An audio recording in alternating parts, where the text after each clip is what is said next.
नमस्कार, आप देख रहे हैं ZP24 न्यूज। खबर यूपी के प्रयागराज से है। धरती नहीं धनवानों की है, मजदूर किसानों की। जल्दी बांटो ऊसर पड़ती, जिनके पास नहीं है धरती। जो ज़मीन सरकारी है वो ज़मीन हमारी है। सरकारी ज़मीन का पट्टा करो, वरना कुर्सी खाली करो। धरती नहीं धनवानों की है, मजदूर किसानों की। जल्दी बांटो ऊसर पड़ती, जिनके पास नहीं है धरती। धन धरती अब बंट के रहेगी, भूखी जनता चुप न रहेगी। आदि स्लोगन के साथ डॉक्टर अंबेडकर वेलफेयर नेटवर्क डॉन के संस्थापक, उच्च न्यायालय के अधिवक्ता IP राम ब्रिज ने मंगलवार को कौंदियारा विकासखंड के बहुजन बाहुल्य बस्ती लहवड़ा में डॉन के सदस्यता अभियान के तहत एक बैठक में तमाम सारी बातें भी की गई। ZP24 न्यूज के लिए कलर राम माझी के साथ अकबर अली की खास रिपोर्ट। गौतम जी, आज यहाँ इस पंवर ग्राम सभा में किस प्रकार की मीटिंग ले रहे हैं? सबसे पहले आपको बहुत बहुत धन्यवाद कि आप सोशल मीडिया के माध्यम से यमुना पार की तहसील करछना का ही विकासखंड कौंधियारा और कौंधियारा के ही अंतर्गत एक ग्राम सभा पंवर है, जो ये विशेष करके बहुजन बाहुल बस्ती है। अनुसूचित जात के लगभग 50 घर यहाँ है, लगभग 50 लोग यहाँ आए भी। हर घर से अगर एक मान लिया जाए तो लगभग 30-35 महिलाएं हैं, 15-20 जो है हमारे पुरुष साथी है यहाँ पे एकत्रित है। विशेष करके ये है कि सोशल मीडिया के माध्यम से जो बताना चाहेंगे, जो इन सब से बात करके निकला है, इन सब से बात करके जो हमारे पास बात आई है कि यहाँ जितने लोग हैं सब भूमिहीन हैं। मतलब कि देश की आज़ादी का भी हम 15 दिन पहले 15 अगस्त को हम सब भी अभी देखिए घरों पे देखिए झंडा, तिरंगा झंडा फहरा रहा। हम लोग भी अनुसूचित जात के लोग हैं, भारत के नागरिक हैं, हम लोग भी आज़ादी के जश्न मनाए हैं, तिरंगा झंडा फहराए हैं। लेकिन हम सोशल मीडिया के माध्यम से कहना चाहेंगे ये आज़ादी किस काम की। हम लोग जहाँ बसे हुए हैं, हम सब के घर के अगवारे पिछवारे साग सब्जी बोने की भी ज़मीन नहीं है। अगर मान लीजिए बाई चांस हमारा 1 साल का, 2 साल का, 3 साल का लड़का अगर गुजर जाता है, जिसको कहते हैं अगर मर जाता है, हम लोगों के पास इतनी भी ज़मीन नहीं है कि हम ले जाके अपनी भूमधरी ज़मीन उसको दफना पाए। ले जाके बहरा किनारे, ले जाके नहरा किनारे, ले जाके नरकोई किनारे दफनाने का काम करते हैं।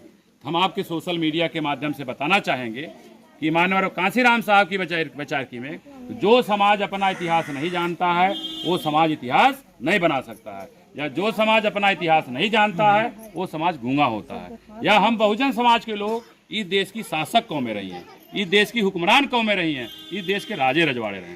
हुक्मरान होते हुए भी, शासक कौमें होते हुए भी आज हम लोग भूमिहीन हो गए हैं। आज की तारीख में देश की आज़ादी के 73 सालों में जिसको राजा होना चाहिए, जिसको हुक्मरान होना चाहिए, आज वो मजदूर बना हुआ है। लेकिन हमारी गड़बड़ी की वजह से, हमारे नासमझ की वजह से आज जिसको मजदूर होना चाहिए वो लोग आज सत्ता में बैठे हुए। हमें कोई परहेज नहीं, वर्तमान लोकतंत्र है। लेकिन अगर हमारे उत्तर प्रदेश के मुख्यमंत्री माननीय योगी आदित्यनाथ जी हैं, हमारे देश के प्रधानमंत्री माननीय नरेंद्र मोदी जी हैं, हम दोनों देश के प्रमुख और प्रदेश के प्रमुख या मुखिया से बात करना चाहेंगे कि अगर आप तिबारा प्रदेश का मुख्यमंत्री बनना चाहते हैं, हमारे इस जो है कि पवर गाँव में जितने भूमिहीन हैं, चुनाव से पहले या इस समय धानों में जो है खेतों में धान लगा हुआ, धानों में क्या खेतों में धान लगा हुआ, धान जैसे कट जाता है, चकबंदी जो इनसे बात करके निकला, चकबंदी के बाद इनके गांव में जो हमारी खोज है कि एक गांव में कम से कम 50, ज़्यादा से ज़्यादा सैकड़ों बीघा ज़मीनें जो बंजर है, परती है, ऊसर है, सीलिंग है, समाज कल्याण, इस तरह की ज़मीनें हैं।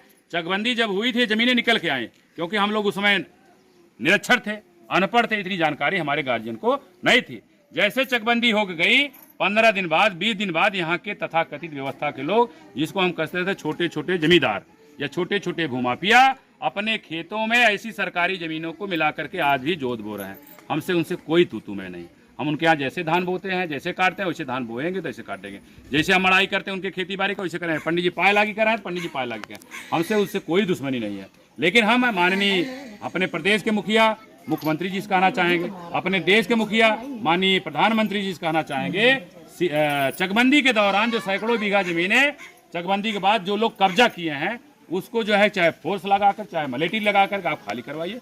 खाली करवा के जो भूमिहीन हमारे यहाँ देखिए तमाम लोग खड़े हुए हैं, ऐसे लोगों में जिसके पास आवासीय घर नहीं है तो उनको आवासीय पट्टा, जिनके पास खेती बाड़ी नहीं है उनके अंदर जो है कृषि कार्य का पट्टा करिए। निश्चित हमारे गुरु जी ने कहा है, बिन हवा न पत्ता हिलता है, बिन लड़ने हिस्सा मिलता। हम हमारे लोग जो है डॉक्टर अंबेडकर वेलफेयर नेटवर्क, जिसको हम डॉन के नाम से जानते हैं, आज सभी लोग डॉन के सदस्य हो रहे हैं। और डॉन के माध्यम से अगर 26 नवंबर जो संविधान दिवस है, संविधान दिवस से पहले धान की कटाई के बाद अगर हमारे इन ग्राम सभा पवर में पट्टा नहीं किया जाता है, हम यमुना पार के 10,000 लोग 26 नवंबर 2024 को आपके 5 कालिदास मार्ग पर अनिश्चितकालीन आमरण अनशन करने के लिए पहुंच रहे हैं। जो भी लॉ एंड ऑर्डर मेंटेन नहीं हो पाएगा, जो भी क्षति होगी, वर्तमान जो है चाहे केंद्र की सरकार है चाहे प्रदेश की सरकार है, पूरी भरपाई आपको करनी पड़ेगी, क्योंकि हम देश की आज़ादी 78 साल देख चुके हैं। हमें घर बैठे कुछ मिलने वाला नहीं है, इसलिए हम लोग क्या है, लड़ेंगे और जीतेंगे। निश्चित है कि बिना हवन पत्ता हिलता है, बिन लड़ने हिस्सा मिलता है। अब भाई जल्दी बांटो ऊसर परती, जिसके पास नहीं है धरती। जल्दी से जल्दी जितना काम कर सकते हैं उतना जल्दी आपका स्वागत है, अन्यथा की स्थिति में हम लोग 26 नवंबर को लखनऊ जो है 5 कालिदास मार्ग पर पहुंच रहे हैं। जो भी साथी सोशल मीडिया देख रहे हैं, आपसे आग्रह है, निवेदन है, अगर आप यमुना पार से हैं, आप गंगा पार से या कहीं से भी हैं, अगर सोशल मीडिया देख रहे हैं, इस तरह से नेटवर्क से जुड़िए। हम तो चाहते हैं कि परिवर्तन जो है सबको निकल कर सड़क पे आंदोलन करने की जरूरत है। निश्चित है जिस समय जमीनों का राष्ट्रीयकरण हो जाएगा, उद्योगों का राष्ट्रीयकरण हो जाएगा, तो राष्ट्रीयकरण से जो व्यक्ति जो समाज खेती बाड़ी करेगा, सरकार उसको जमीन देगी। जो खेती बाड़ी नहीं करेगी जमीन उसको नहीं देगी। तो खेती बाड़ी करने वाले कौन? हम ही लोग खेती बाड़ी करते हैं। तो पूरी जमीन हम लोगों के पास आएगी। एक आंदोलन जो प्रक्रिया है कि जमीनों का राष्ट्रीयकरण किया जाए। तो निश्चित राष्ट्रीयकरण से हर व्यक्ति जो आज भूमिहीन है, सब पास जमीनें अपने आप चली आएंगी। जो भी साथी सोशल मीडिया देख रहे हैं, आप सभी का आभार व्यक्त करते हुए सभी साथियों को जय भीम, नमो बुद्धाय, जय भारत, जय बहुजन समाज, जय भारतीय संविधान।